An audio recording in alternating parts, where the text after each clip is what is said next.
நான் உங்கள் யுவராஜ். நீங்கள் பார்த்து கொண்டிருப்பது யூ சீரியஸ் யுவராஜ். அனைவருக்கும் இனிய காலை வணக்கம். இன்னைக்கு நம்ம சேனல் எதை பற்றி பார்க்கணும், தாவேகா அரசினுடைய முக்கியமான சாதனைகள் என்னென்ன பண்ணியிருக்காங்க அதை பற்றி. இந்த 100 நாட்கள் தாவேகா அரசு கடந்து வந்த 100 நாட்கள் வெற்றி பயணமானு சொல்லி அதை பற்றி தான் நம்ம சேனல் இப்போ பார்க்குறோம். தமிழகத்தில் திராவிட கட்சிகள் மாறி மாறி ஆட்சி அதிகாரத்தில் இருந்து வந்துள்ளன. தாவேகா அரசு கடந்து வந்த 100 நாட்கள் இதை பற்றி தாங்க இன்னைக்கு ஃபுல்லாக டீட்டெயிலாக பார்க்க போகிறோம். சென்னை தமிழகத்தில் தாவேகா அரசு பொறுப்பேற்று நாளையுடன் ஆகஸ்ட் 17 100 நாட்கள் ஆகிறது. இத்தனை நாட்கள் கடந்து வந்த பாதை வெற்றி பயணமாக அமைந்ததா என்பது தொடர்பான அலசல் தான் இது. ஃபுல்லாக பார்த்துருவோம் மக்களே. திராவிட கட்சிகளுக்கு முட்டுக்கட்டை போட்ட தாவேகா. தமிழகத்தில் அரை நூற்றாண்டுக்கு மேலாக திமுக அதிமுக என்ற இரு திராவிட கட்சிகளே மாறி மாறி ஆட்சி அதிகாரத்தில் இருந்து வந்தன. இருவரும் திராவிட கட்சிகளின் ஆதிக்கத்துக்கு அரசியலில் 2.5 வயது குழந்தையான தாவேகா முட்டுக்கட்டை போட்டது. கடந்த ஏப்ரல் மாதம் நடந்த சட்டசபை தேர்தலில் தாவேகா வெற்றி பெற்று ஆட்சி அமைத்தது. தமிழக முதலமைச்சராக ஜோசப் விஜய் மே மாதம் 10 பொறுப்பேற்றுக் கொண்டார். அவருடன் அன்றைய தினம் 9 அமைச்சர்களும் பதவியேற்றனர். தொடர்ந்து மே 21 நடைபெற்ற 2வது அமைச்சரவை விரிவாக்கத்தில் 23 பேரும், மே 22 நடைபெற்ற 3வது அமைச்சரவை விரிவாக்கத்தில் 2 பேரும் அமைச்சர்களாக பதவியேற்றுக் கொண்டனர். அனைவருக்கும் துறைகள் ஒதுக்கீடு செய்யப்பட்டது.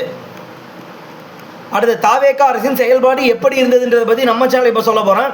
இந்த நிலையில் தமிழகத்தில் தாவேகா ஆட்சி பொறுப்பேற்று நாளையுடன் திங்கட்கிழமை 100 நாட்கள் ஆகிறது. பதவியேற்ற அந்த நாள் மே 10 முதல் இந்த நாள் 100வது நாள் நாளை வரை தாவேகா அரசின் செயல்பாடு எப்படி இருந்தது என்பதை பற்றி தொடர்ந்து பார்க்க போகிறோம். முதலமைச்சராக ஜோசப் விஜய் பதவியேற்ற மே 10 3 முக்கிய கோப்புகளில் கையெழுத்திட்டார். 2 மாதங்களுக்கு 500 யூனிட்டுகள் வரை மின்சாரம் பயன்படுத்தும் வீட்டு மின் நுகர்வோர்களுக்கு 2 மாதங்களுக்கு 200 யூனிட்டுகள் கட்டணமில்லா மின்சாரம் வழங்கப்படும்ன்றதாங்க அவருடைய ஃபர்ஸ்ட் சைனு. இரண்டாவது பார்த்தீங்கன்னா, பெண்களின் பாதுகாப்பிற்காக சிங்கப்பெண் சிறப்பு அதிரடிப்படை மாநிலம் முழுவதும் உருவாக்கப்படும் சொல்லி 2வது செயல்பட்டார். 3வது, தமிழ்நாட்டில் போதைப் பொருள் கலாச்சாரத்தை ஒழிக்க 65 போதைப் பொருட்கள் தடுப்பு படை அமைக்கப்படும் என்பவை தான் அவருடைய 3வது சைன். அடுத்ததாக பார்த்தீங்கன்னா, 717 டாஸ்மாக் கடைகள் மூடப்பட்டது. இதை தான் சொல்லியிருக்காங்க. அதன் பிறகு குறுகிய நாட்கள் இடைவெளியில் புதிய அறிவிப்புகள் வெளிவர தொடங்கின. குறிப்பாக கல்வி நிறுவனங்கள், வழிபாட்டு தலங்கள் அருகே செயல்பட்ட 717 டாஸ்மாக் மதுக்கடைகள் அடைக்கப்பட்டன.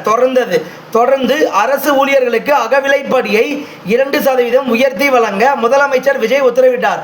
இதன் மூலம் 58% இருந்த அகவிலைப்படி 60% உயர்ந்தது. அடுத்து பார்த்தீங்கன்னா, விவசாயிகளுக்காக பயிர்க்கடன் தள்ளுபடி அறிவிச்சிருந்தார் இல்லைங்களா நம்ம தமிழக முதலமைச்சர். அதை குறித்து தான் இப்போ பார்க்க போகிறோம். அதன் பின்னர் மாநிலம் முழுவதும் உள்ள அம்மா உணவகங்களை சீரமைத்து சுவையுடன் கூடிய தரமான உணவுகளை விநியோகம் செய்யுமாறு அதிகாரிகளுக்கு முதலமைச்சர் விஜய் உத்தரவிட்டார். தொடர்ந்து குறு விவசாயிகள் வாங்கிய ரூபாய் 50,000 பயிர்க்கடனை தள்ளுபடி செய்ய அவர் உத்தரவிட்டார். அதன் பிறகு மே 27 டெல்லி சென்ற முதலமைச்சர் ஜோசப் விஜய் பிரதமர் நரேந்திர மோடியை சந்தித்து பேசினார். அப்போது மேகதாது அணை, தமிழக மீனவர் பிரச்சனை உள்பட 4 கோரிக்கைகள் அடங்கிய மனுவை அவரிடம் அளித்தார். அடுத்து பார்த்தீங்கன்னா, சிங்கப்பெண் சிறப்பு அதிரடிப்படை திட்டம். ஜூன் 9 குழந்தைகள் பெண்கள் பாதுகாப்பாக சிங்கப்பெண் சிறப்பு அதிரடிப்படை திட்டத்தை முதலமைச்சர் விஜய் தொடங்கி வைத்தார். அதன் பிறகு அரசு ஆஸ்பத்திரிகளில் பிறக்கும் அனைத்து குழந்தைகளுக்கும் தாய்மாமன் தங்க மோதிர திட்டம் அறிவித்தார். தொடர்ந்து கடந்த 5 தாக்கல் செய்யப்பட்ட பட்ஜெட்டில் திருமணமாகும் பெண்களுக்கு திருமண நாளில் அண்ணனின் சீர் என்ற திட்டத்தின் கீழ் 8 கிராம் தங்க நாணயம், 1 பட்டுப்புடவையும் வழங்கப்படும். குடிசை வீடுகளுக்கு பதிலாக 70,000 கான்கிரீட் வீடுகள் கட்டப்படும். +1 மாணவர்களுக்கு ஹெல்மெட், வாட்டர் பாட்டிலுடன் கூடிய நவீன சைக்கிள் வழங்கப்படும். அரசு கல்லூரி மாணவர்களுக்கு லேப்டாப் கொடுக்கப்படும் என்பது உள்பட பல்வேறு முக்கிய அறிவிப்புகள் இடம்பெற்றிருந்தன. பட்ஜெட்டில் இருந்த 125 வாக்குறுதிகள். பட்ஜெட் தொடர்பாக கருத்து தெரிவித்த நிதியமைச்சர் மரியா வில்சன், தாவேகா தேர்தல் அறிக்கையில் அளித்த வாக்குறுதிகளில் 125 பட்ஜெட்டில் இடம்பெற்றுள்ளது என்றார். இதற்கு மத்தியில் சத்தமில்லாமல் ஒரு சாதனையை தமிழக தொழில்துறை செய்துள்ளது. அதாவது 100 நாட்களில் 104 புரிந்துணர்வு ஒப்பந்தங்கள் மூலம் 1,21,788 பேர் வேலைவாய்ப்பை பெறும் வகையில் 1,02,000க்கும் 2,514 கோடிக்கு முதலீடுகளை ஈர்த்துள்ளது. அடுத்ததாக பார்த்தீங்கன்னா, மக்களை இன்னொரு அடி சொல்லிடுறேன், இதை பார்த்துக்கோங்க. 100 நாட்களில் 104 புரிந்துணர்வு ஒப்பந்தம் மூலம் 1,21,788 பேர் வேலைவாய்ப்பை பெறும் வகையில் ரூபாய் 1,02,514 கோடிக்கு முதலீட்டுகளை ஈர்த்திருக்காங்க. ரொம்ப ஒரு மிகப்பெரிய சாதனைங்க. இதுக்கு முன்னாடி இருந்த அரசு இந்த சாதனையை பண்ணுறதுக்கு தவறிட்டாங்க. ஏன்னா கிட்டத்தட்ட அவங்க ஒவ்வொரு ஆட்சியிலுமே இந்த அளவுக்கான ஒரு முதலீடுகளை ஈர்த்துந்தான்னு வச்சுக்கோங்களேன், தமிழகம் என்றைக்கும் மிகப்பெரிய அளவில் வளர்ந்திருக்கும். தொழில் முதலீடுகள் ஈர்ப்பு குறிப்பாக கடந்த 13ஆம் தேதி நடைபெற்ற வெற்றி தமிழ்நாடு முதலீட்டாளர்கள் மாநாட்டில் மட்டும் போடப்பட்ட 97 புரிந்துணர்வு ஒப்பந்தங்கள் மூலம் ரூபாய் 67,455 கோடி முதலீடுகள் ஈர்க்கப்பட்டன. இதன் மூலம் 1,06,998 பேருக்கு வேலைவாய்ப்புகளும் கிடைக்க உள்ளன. அதுவும் தொழில் முதலீடுகள் அனைத்தும் ஒரே பகுதியில் குவிந்து விடாமல் 23 மாவட்டங்களுக்கு பரவலாக்கப்பட்டுள்ளன. குறிப்பாக ராமநாதபுரம் மாவட்டத்தில் முதல் முறையாக தொழில் நிறுவனம் அமைய இருக்கிறது. ராமநாதபுரத்தில் முதல் முறையாக தொழில் நிறுவனம் அமைய இருக்கு. இதெல்லாம் தாவேகா அரசினுடைய சிறப்பான செயல்பாடுகளில் ஒன்றா சொல்லலாம். மக்களை இது நான் சொல்கிறது மட்டும் இல்லை, நீங்கள் எல்லாம் ஃபுல்லாக வீடியோ கடைசி வரைக்கும் பாருங்கள்.